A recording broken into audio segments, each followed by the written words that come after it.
My college psychology professor gave us an assignment: text your parents "I love you" and record their reaction. Since both of my parents died years ago, I took the chance to send it to Julian, my adoptive uncle and guardian. The chat window showed typing on and off, but nothing came through for the longest time. 2 hours later, he finally replied, "Don't start having thoughts you shouldn't have." He stripped away every bit of affection he had ever shown me. He blocked my number on Snapchat. He even told his assistant, Marcus, that he never wanted to hear another update about my life. Security guard at Vance Group blocked me from entering the building to see him. Mr. Vance's orders: "Hazel, you're blacklisted." He said he'd rather let a stray dog in than you. Whenever I happened to cross his path, he would immediately turn around and walk away. This went on for 6 months until I was diagnosed with late-stage lung cancer. In my final days, just to stop him from treating me like a stranger, I agreed to go on a blind date with Tristan, a guy Julian had set me up with. For the first time in months, Julian spoke to me with a hint of gentleness. "How are things going with Tristan? Are you two planning the wedding yet?" "It's going well." The tears in my eyes were threatening to spill over.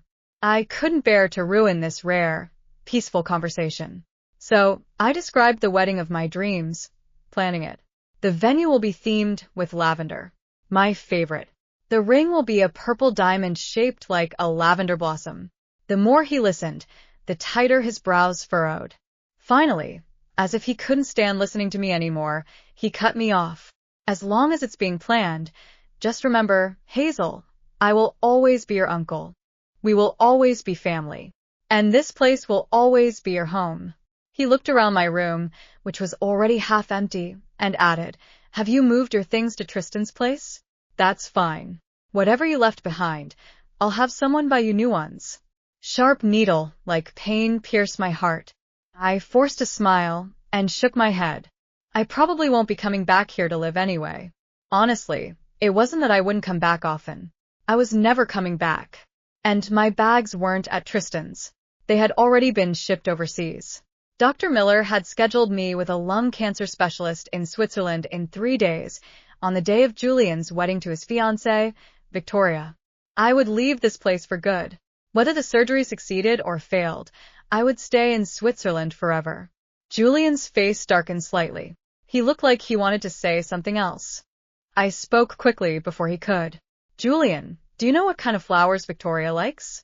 "Cherry blossoms," he replied instantly. Then a look of suspicion crept into his eyes. "Why are you asking?" That look was like an icicle, freezing me to the core. He was probably worried that I would be childish again and do something to ruin things for his fiancée. I looked away, staring out the window at the lavender field in the yard, the one Julian had planted with his own hands years ago. My voice was so soft it almost drifted away in the wind. "I just wanted to get a wedding gift for you and Victoria." He waved his hand coldly. "Don't bother. She doesn't need anything." I lowered my head, a bitter smile forming on my lips. Right. I had forgotten again. Dr. Miller said the cancer had metastasized to my brain, and I would start forgetting things. I forgot that when I was a kid, Julian would do anything to make me happy, no matter how ridiculous my requests were. When I once said I wanted to see a real castle, he bought a plot of land in the suburbs and built a European-style estate just for me. I also forgot that I had seen what he looked like when he truly loved someone with him around. Victoria obviously didn't need anything from me. I just wanted to show a little gratitude for all the years he had raised me. We stood there in silence. The awkwardness stretched between us. The night wind blew in with a chill, making me shiver. Ever since I got sick, my body had become extremely sensitive to the cold. "Julian, I'm a bit tired. I'm going to head to bed." I turned around. I could feel his gaze heavy on my back until the bedroom door shut him out. When I woke up the next morning, my mind was a complete blank. I couldn't even remember what had happened yesterday. It wasn't until I checked my phone and saw the reminders, 2 days until departure, and to-do list for today, that I realized what I had to do. Finally hired workers to dig up that lavender field and replaced it with cherry blossom trees that were just about to bloom. I took some heavy-duty cough suppressants before meeting Tristan. Since I had decided to leave, I shouldn't lead anyone on. I told him honestly about my diagnosis and my plan to go to Switzerland for treatment. Surprise flashed across Tristan's eyes, quickly followed by genuine pity. Does Julian know about this? I tried H. The plane disappeared into the clouds. And Hazel disappeared from Julian's world. At least, that was what Julian believed. The wedding reception had barely begun when Tristan approached him. Julian stood beneath the crystal chandeliers, surrounded by investors, politicians, family friends, and reporters. Everyone was congratulating him. Everyone except Tristan. Mr. Vance. Julian turned. Where's Hazel? The smile disappeared from Julian's face. What? Where is Hazel? Something cold settled in his stomach. She's upstairs. Tristan stared at him for several seconds. Then he slowly shook his head. She's gone. Julian's expression changed. What do you mean, gone? She left for the airport this morning.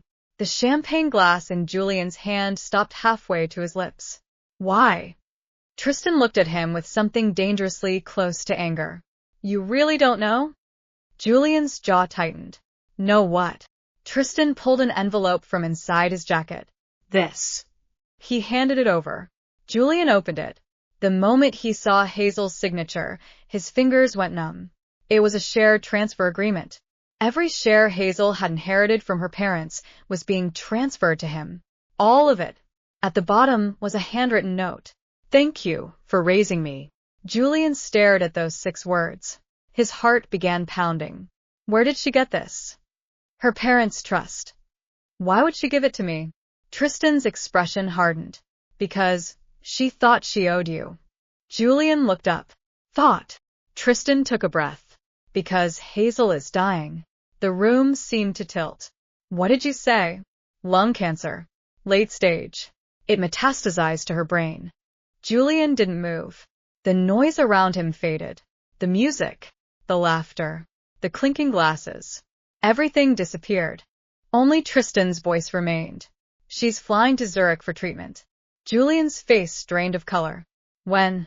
This morning. Julian looked toward the enormous wedding doors. How long has she known? 6 months. 6 months. The same 6 months he'd spent avoiding her. 6 months since she'd sent him that message. I love you.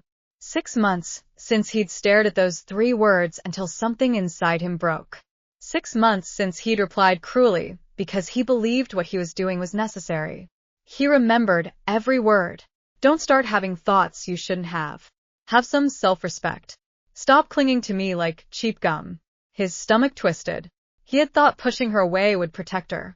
Instead, he'd made her believe she was unwanted. Tristan's voice became quieter. She didn't tell you because she thought knowing wouldn't change anything. Julian's eyes reddened. Why didn't anyone tell me?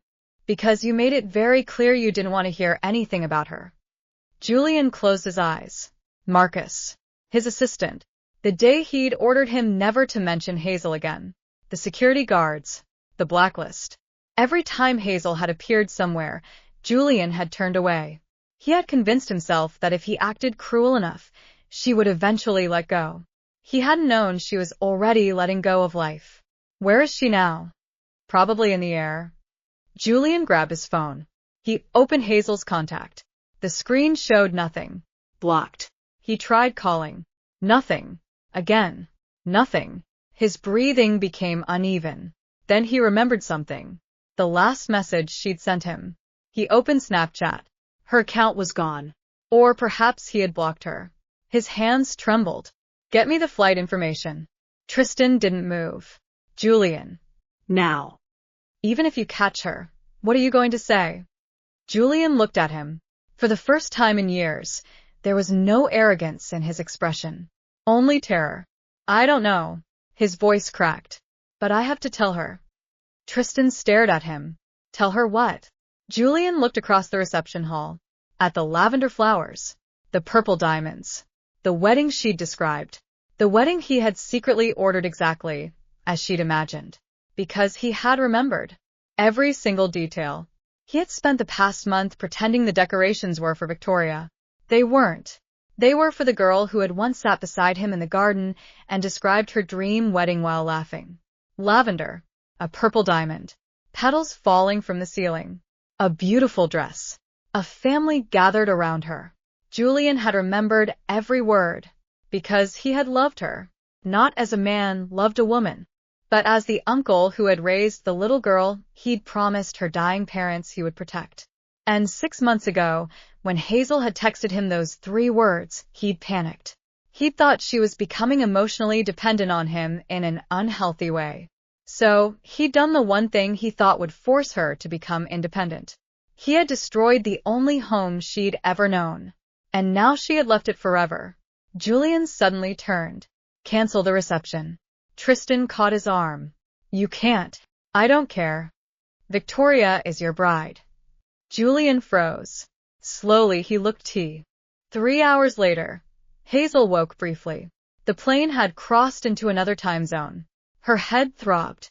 She reached for the glass of water beside her seat. Her phone was already off. She didn't know why, but suddenly she felt uneasy, as though she'd forgotten something important. She closed her eyes. A memory surfaced. Julian standing in a lavender field, his hands covered in dirt. A little girl beside him shouting, Uncle Julian, more flowers. He had laughed. You're going to bankrupt me. She had thrown herself into his arms. Then I'll love you more. Hazel smiled faintly. Then the memory disappeared. She couldn't hold on to it. She touched the window. Outside was nothing but endless sky. I'm sorry, she whispered. She wasn't sure who she was apologizing to. Perhaps to the little girl she'd once been. Perhaps to Julian. Perhaps to herself. Then the phone in her bag vibrated. Hazel frowned. She had forgotten to turn it off completely. She pulled it out. One message. From an unknown international number. She stared at it, then opened it. There were only 4 words. Please don't leave me. Hazel's breath caught. Another message arrived. I know now. Then another. Please come home. Her eyes filled with tears. But she didn't know who had sent them. She stared at the screen for a long time. Then another message appeared. This time, only one sentence. Hazel, it's Uncle Julian. Her fingers began to tremble. And for the first time since boarding the plane, Hazel broke down completely. Because somewhere thousands of miles behind her, the person she'd spent 6 months believing didn't want her, had finally realized she was leaving. And for the first time in 6 months, he was afraid of losing her. Hazel stared at Julian's message until the words blurred. Please don't leave me. Her thumb hovered over the screen. Then she typed, You don't have to worry. I'm not coming back. She deleted it. She typed again. Congratulations on your wedding. Deleted. Finally, she locked the phone. She couldn't do this. Not now. Not when she had finally managed to let go. A flight attendant noticed the tears on her cheeks. Miss, are you all right? Hazel forced a smile. Yes. I'm just tired. She turned toward the window. But 10 minutes later, her phone vibrated again. This time it wasn't a message. It was a call. The name on the screen made her heart stop. Uncle Julian. She almost declined it. Almost. Then the call ended. A second later, another came. Hazel pressed answer. Neither of them spoke. For several seconds, there was only breathing. Then Julian's voice came through. Hazel. She closed her eyes. Congratulations. I didn't marry her. Hazel's fingers tightened around the phone. Don't say that. It's true. Victoria must be devastated. Victoria knows. Then you should go back. I don't want to. Hazel swallowed. You have a wedding. A company. A life. I have you. The word struck harder than any accusation could have. Hazel's breath caught. Julian continued, his voice trembling. I thought I was protecting you. She said nothing. I thought if I pushed you away, you'd stop depending on me. I thought you'd eventually build a life of your own. A bitter laugh escaped her. So, you decided to make me hate you? No. His voice broke. I decided to make you believe you could live without me. Hazel stared at the clouds. And, did it work? Silence. Yes, she whispered. I know.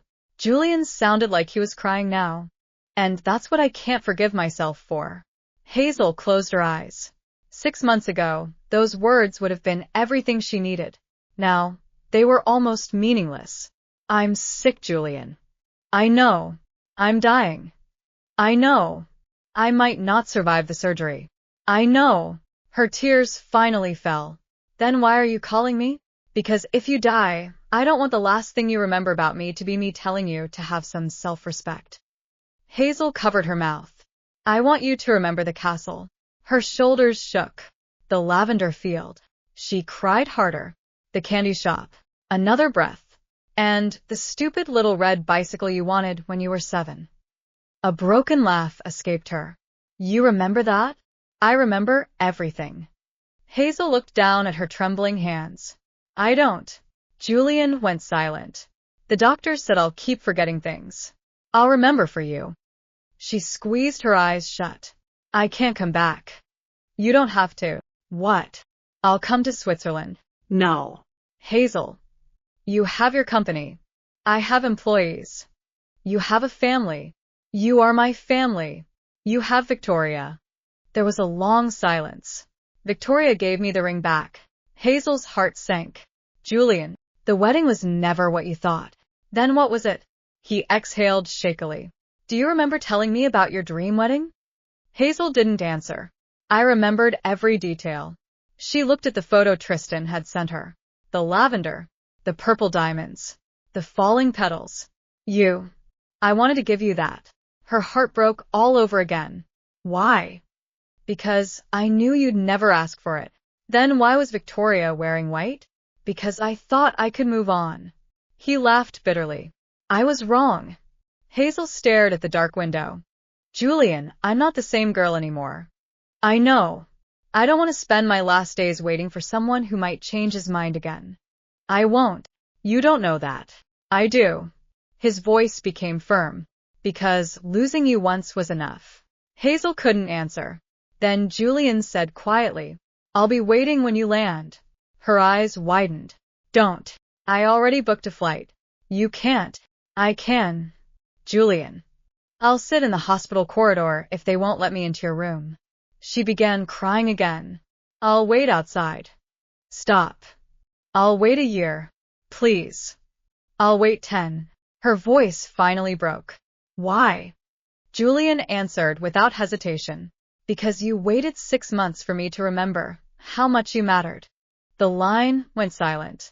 Then the captain announced that the plane would begin its descent into Zurich in 20 minutes. Hazel wiped her tears. Julian, I'm here. If I don't make it, don't.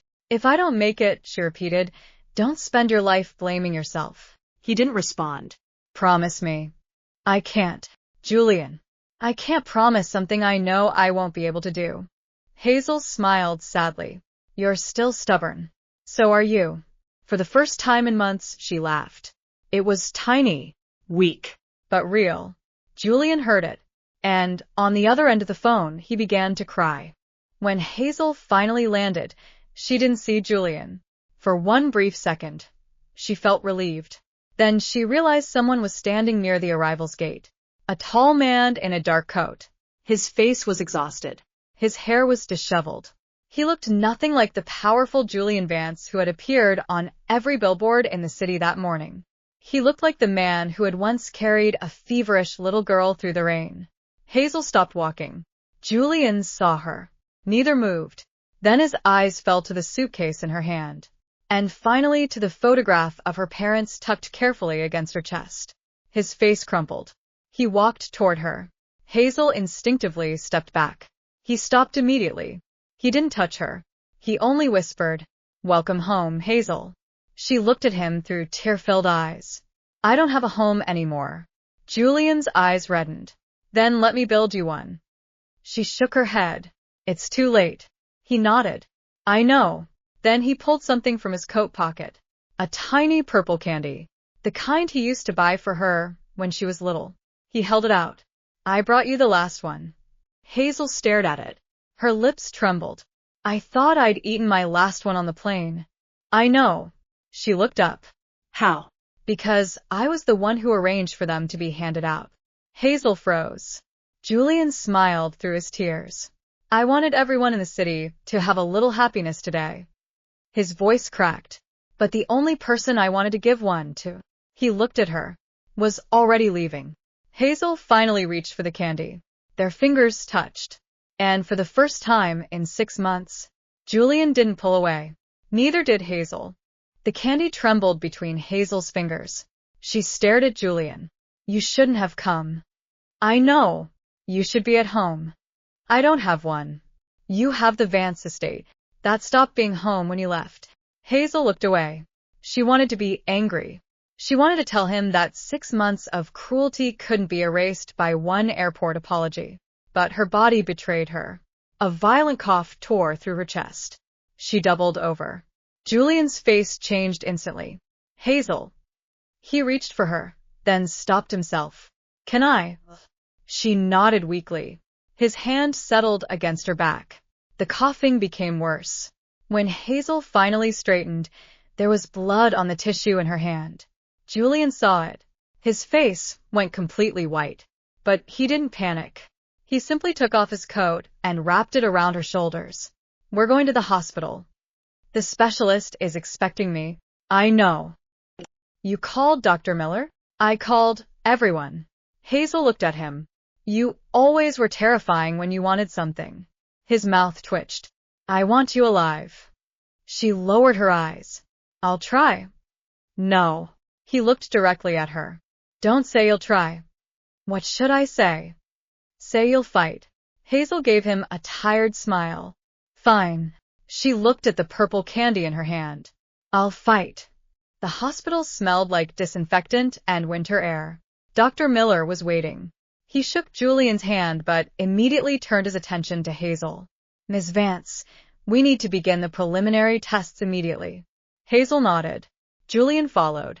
A nurse stopped him. Family only. Julian froze. I'm her uncle. The nurse looked at Hazel. Hazel hesitated. Then she whispered, let him stay. Julian's eyes closed for a moment. Those 4 words nearly destroyed him. The examination lasted hours. When the doctor finally emerged, Julian was sitting alone in the corridor. He stood immediately. How is she? Dr. Miller removed his glasses. The cancer is aggressive. Julian's jaw tightened. But there is still a possibility. How much? I can't give you a percentage yet. Then give me something. The doctor studied him. She needs surgery immediately. When? Tomorrow. Julian nodded. Do it. Dr. Miller frowned. It's not that simple. I'll pay whatever it costs. This isn't about money. I know. Julian's voice dropped. It's about whether she gets another morning. The doctor was silent. Then he said, there's something else. Julian waited. Her psychological state matters. She believes she's alone. Julian's expression changed. She isn't. She needs to believe that. Julian looked through the glass panel. Hazel was asleep inside. Her face looked impossibly young against the white pillow. I'll make sure she knows. When Hazel woke, Julian was sitting beside her. She blinked. You stayed. I promised. You don't have to. I know. She looked at him for a long moment. Then she whispered, did you really cancel the wedding? Yes. Because of me? Because it was never supposed to be my wedding. Hazel frowned. What does that mean? Julian reached into his pocket and pulled out his phone. He opened an old photograph. It showed a much younger Hazel standing in the lavender field. She was holding a handful of flowers and grinning at the camera. Behind her stood Julian. He was covered in dirt. Hazel stared at the picture. I don't remember this.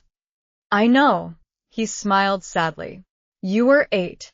She touched the screen. Why did you plant so much lavender?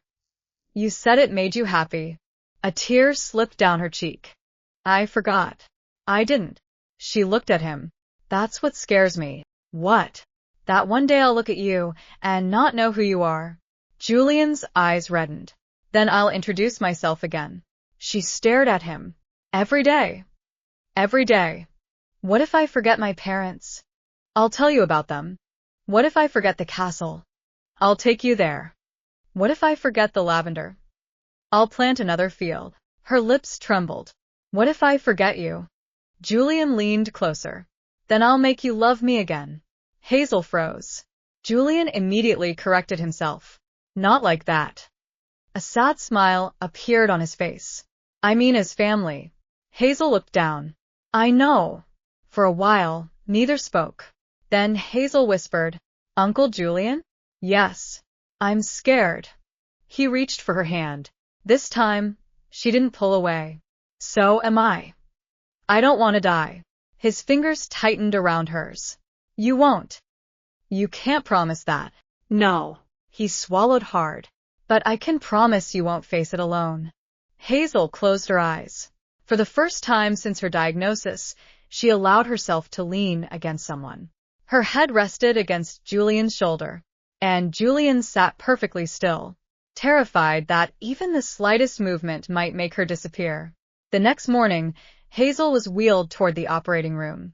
Julian walked beside her. She looked nervous. Do you remember what you promised me?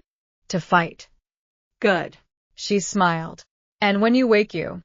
3 days later, Hazel opened her eyes. The first thing she saw was white. The second thing she heard was someone breathing beside her. She slowly turned her head. Julian was asleep in the chair beside her bed, his head resting against the wall. His hair was disheveled. His shirt was wrinkled. He looked exhausted. Hazel stared at him for several seconds. Then she whispered, Uncle Julian? His eyes opened instantly. He was beside her in seconds. Hazel. She smiled weakly. You look terrible. A laugh escaped him, half relief and half a sob. You scared 10 years off my life. I've only been asleep for 3 days. Exactly. She looked around. Did it work? Julian nodded. The surgery went well. And the cancer? We won't know for a while. Hazel closed her eyes. Then I guess we wait. Together. She opened her eyes again. Together. Months passed. The cancer didn't disappear overnight. There were more treatments, more scans, more frightening nights. There were days Hazel couldn't remember what she'd eaten for breakfast. Days she forgot conversations. Once, she woke up and couldn't remember Julian's name. She looked at him with frightened eyes. I'm sorry. Julian smiled. You don't have to apologize. Who are you? He sat beside her. I'm Julian. She frowned. Julian who? He smiled. The stubborn man who built you a castle. Something in her expression softened. The castle. You remembered. She smiled. And the lavender? Still growing. Hazel reached for his hand. Then I'm okay. A year later, Hazel returned home. Not to the old Vance estate. Julian had sold it. Instead, he had built a smaller house overlooking a vast lavender field. At the edge of the property stood a single cherry blossom tree. Hazel stared at it. Why only one? Julian shrugged. You said Victoria liked cherry blossoms. Hazel smiled. And what happened to Victoria? She's happy. Really? She married someone who actually remembers her favorite things. Hazel laughed. Good. She looked toward the lavender field. Did you plant all of this? Julian nodded. You said you wanted it. I don't remember saying that. I do. She looked at him. You really remember everything. Someone has to. On Hazel's 22nd birthday, Julian gave her a small box. Inside was a purple diamond pendant shaped like a lavender blossom. Hazel stared at it. You kept it. I had it made before your surgery. Her eyes filled with tears. I thought the wedding was supposed to have this. It was. She looked at him. What happened to the wedding? Julian smiled. It became something else. What? A promise. He placed the necklace around her neck. That no matter how much you forget, I'll remember enough for both of us. Hazel touched the pendant. Then she hugged him. For a moment, Julian simply stood there. Then he hugged her back. Not too tightly. Never too tightly. Because he had learned that love wasn't about holding someone so they couldn't leave. It was about giving them somewhere safe to return to. Years later, Hazel stood in the lavender field with a little girl holding her hand. Mommy, is this the castle? Hazel smiled. No. She pointed toward the hill. That's the castle. The little girl gasped. Can we go? Hazel laughed. Of course. From the porch, an older Julian watched them. His hair was streaked with gray now. His hands were still rough from gardening. Hazel turned toward him. Uncle Julian. He looked up. Coming? He smiled. Always. Hazel took her daughter's hand and ran toward him. For years, she had believed goodbye was the ending. It wasn't. Sometimes goodbye was simply the moment you finally understood what you had been given. A family, a home, a second chance. And in the lavender field where a little girl had once dreamed of a future she thought she'd never live to see, Hazel finally understood. She hadn't lost everything. She had survived. She had learned to love herself. And most importantly, she had finally learned that she was never as alone as she believed. The wind moved gently through the lavender. Hazel closed her eyes. She could still remember the first message she'd ever sent Julian. I love you. This time, she didn't need to send it through a screen. She turned to him and smiled. I love you, Uncle Julian. His eyes immediately filled with tears. He smiled back. I know, Hazel. And beneath the lavender sky, surrounded by the family she had once been certain she would lose, Hazel finally went home.